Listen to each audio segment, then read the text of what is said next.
और मैं एक कविता सुनाना चाहता हूँ। बाबा ने सुनी हुई है, लेकिन मैं चाहता हूँ कि वो बहुत दिनों बाद वो कविता, आप लोग माणिक वर्मा को भूल जाएंगे, लेकिन मेरा दावा है कि इस कविता को जीवन भर कभी नहीं भूलेंगे। और ये कविता बिल्कुल है, ये कविता का शीर्षक है पेड़ और कुल्हाड़ी। पूरे देश के, पूरी दुनिया के पर्यावरण को लेकर मैंने ये कविता लिखी है। जब ये कविता मैंने अमेरिका में जब सुनाई थी, तो वहाँ के राजदूत ने ये कहा था कि जो टाइम प्राइम मिनिस्टर उनको, राष्ट्रपति को नहीं मिलता, इस कविता को मिलना चाहिए, क्योंकि ये कविता अमर कविता है और ये कविता पर्यावरण के लिए, इससे बढ़िया कविता आज तक मैंने नहीं सुनी। तो वहाँ के भारत के राजदूत ने ये बात कही थी और जो रिकॉर्ड की गई थी, और 11 बजे दिन को लॉस एंजल्स में ये कविता का प्रसारण हुआ था। तो वो कविता मैं आपके चरणों तक, बाबा के चरणों तक पहुँचाना चाहता हूँ और आपका आशीर्वाद चाहता हूँ। लेकिन मित्रों, हास्य व्यंग की बातें तो बहुत होती हैं, लेकिन ये कविता जो है मेरी आत्मा से निकली हुई कविता है, इसीलिए मैं एक एक पंक्ति पर आपका प्यार चाहूँगा। बात देखिए, पेड़, कविता का शीर्षक है पेड़ और कुल्हाड़ी। एक दिवस एक कुल्हाड़ी ने पेड़ से कहा, अपने बीच हमेशा 36 का आंकड़ा रहा, आज तुम्हारा आखिरी दिन है, जल्दी बोलो मैं बड़ी या तुम। पेड़ बोला आदमी के दुम, तू आज भी हाथों के गुलाम हैं और हम अपने पांव पर खड़े हैं, इसलिए तू नहीं हम बड़े हैं। और 2 पंक्ति बाबा के चरणों में, तू तो सब कुछ, पेड़ बोला तू तो सब कुछ बर्बाद कर देने वाली आंधी है, तूने कब पेड़ों को राखी बांधी है? तू तो सब कुछ बर्बाद कर देने वाली आंधी है, तूने कब पेड़ों को राखी बांधी है? तू विनाश में बेशक मुझसे बड़ी हो सकती है, मगर निर्माणों में मैं तुझसे बड़ा हूं। जब तू कायरों की तरह घर में छुपी थी, तब मैं तूफानों से लड़ा हूं।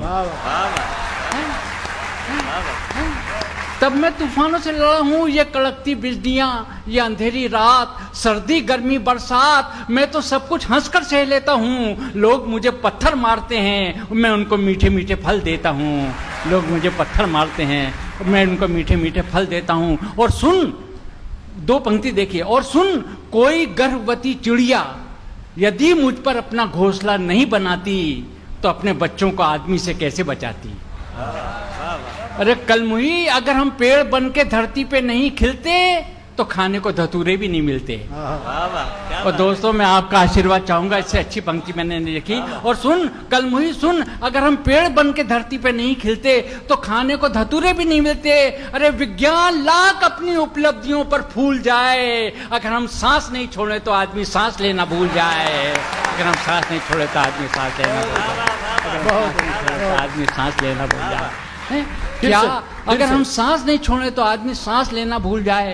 क्या बात करती है हमसे तनकर, हम तो दरवाजा बनकर महलों से झोपड़ी तक के काम आते हैं। जिनकी लाज लुटना चाहिए, उनकी भी बचाते हैं। और इसमें 2 हास्य के टुकड़े अनायास आ गए हैं। बात देखिए, कभी कभी हम भी उनके साथ कीचड़ में सनते हैं, बढ़ई के हाथों जाने क्या से क्या बनते हैं। टेबल कुर्सी तक तो ठीक था, मगर ये डबल बेड के पलंग और उन पर पश्चिमी सभ्यता का रंग, फिर अभिसार के ऐसे ऐसे ढंग, कभी कभी तो शर्म से गड़ना पड़ता है। जो पावन दृश्य नहीं देखना चाहिए, वो भी देखना पड़ता है।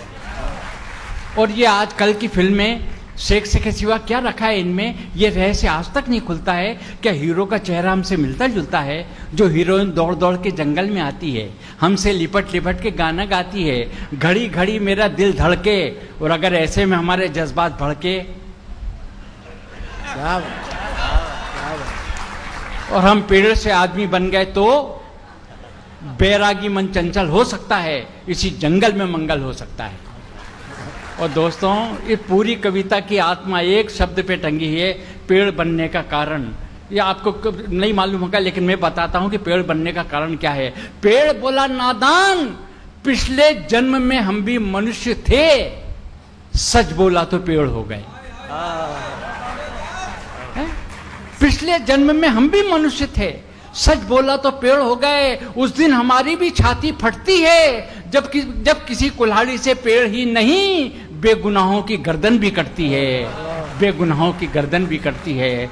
नॉन वेजिटेरियन तेरे वंशज लोहे से बंदूक बड़े बड़े परमाणु बम और समूची मानव जाति को नष्ट कर देने वाली खूनी मिसाइलें बनाते हैं, और मेरे वंशज मरते हुए लक्ष्मण को भी संजीवनी सुखाते हैं। मेरे वंशज मरते हुए लक्ष्मण को भी संजीवनी सुखाते हैं। मुझे गर्व है अपने पूर्वजों पर। पेड़ बोला, मुझे गर्व है अपने पूर्वजों पर, जिनकी छाया में वेदों ने जन्म लिया। कृष्ण ने गीता का ज्ञान दिया, तुलसीदास राम को पा गए, बुद्ध ने ज्ञान प्राप्त किया और मुझ में समा गए। मेरे पत्ते पत्ते पर भगवान महावीर के ऑटोग्राफ हैं। अब तो स्वीकार कर ले, हम तेरे बाप के भी बाप हैं। हम तेरे बाप के भी बाप हैं। अब तो स्वीकार कर ले, हम तेरे बाप के भी बाप हैं। तुझे याद है जब कृष्ण की बांसुरी ने, तुझे याद है वो क्षण, तुझे याद है वो कदम का पेड़ जिसकी शीतल छाया में कृष्ण की बांसुरी ने पहली बार राधा के होठों को छुआ था। गीता का जन्म उसी दिन हुआ था। हमने, मगर व्यंग देखिए, हमने गीता को आदर्श माना तो आज तक पछता रहे हैं। कर्म हमने किए और फल हरामखोर खा रहे हैं। ये हर धर्म के लोगों ने मुझ पे वार किया, हर धर्म के लोगों ने मुझ पर वार किया, मगर मैंने छाया देने से कब किसी को इनकार किया। फिर भी ये एहसान फरामोश मुझे डांटता है, पेड़ों ने कभी आदमी को नहीं काटा, फिर आदमी क्यों पेड़ों को काटता है? आदमी क्यों पेड़ों को काटता है? आदमी क्यों पेड़ों को काटता है? और सुन, ये बगिया सभी ने उजाड़ी, मैं खूब जानता हूं कुल्हाड़ी, यदि तू अपनी वाली पर आ गई तो चुन चुन कर मेरी शाखों को छांटेगी, मगर मेरे भीतर जो प्यार की खुशबू है उसको कैसे काटेगी? उसको कैसे काटेगी? और मेरी अंतिम इच्छा भी सुन ले, तू मुझे काट कर चाहे जिस काम में लाना, मगर किसी शहीद की फांसी का तख्ता मत बनाना। किसी शहीद की फांसी का तख्ता मत बनाना। आदमी पेड़ों की छाया से कतराएगा, फिर किसी पेड़ पे बसंत नहीं आएगा, फिर किसी पेड़ पे बसंत नहीं आएगा। कुल्हाड़ी ने जम के ठहाका लगाया और बड़ी निर्ममता से उसी पेड़ को काटा और उसके कान में धीरे से फुसफुसाया, क्यों वृक्षाजी राज, कैसी रही आज? आप बोलो किस मायने में मुझसे बड़े हो, धराशायी हो के मेरे चरणों में पड़े हो। पेड़ बोला, नादान, बेशक मुझको अपने कटने का गम है, मगर तूने मुझे काटा ये तेरा भ्रम है। तूने मुझे काटा ये तेरा भ्रम है। अरे तेरे भीतर जो लकड़ी का दस्ता है उससे मेरे खून का रिश्ता है, उससे मेरे खून का रिश्ता है। उसी के दम पे तूने मुझे काटा है। अहिंसा ने फिर हिंसा के चरणों को चाटा है। अगर तू काटती मुझको तो कोई गम नहीं होता, जो अपनों से पहुंचता है वो सदमा कम नहीं होता, जो अपनों से पहुंचता है वो सदमा कम नहीं होता। काटना तेरा धर्म और कटना मेरी नीति है। ये बात हर इतिहास में मिलती है कि जब जब भी घर का कोई भेदी अपने दुश्मनों से मिल जाता है तो बड़े से बड़े साम्राज्य का सूरज भी ढल जाता है। मेरी माताओं, मेरी बहनों, मेरे भाइयों, वही हाल हमारा है। हमें गैरों ने नहीं, हमेशा अपनों ने मारा है। हमें गैरों ने नहीं, हमेशा अपनों ने मारा।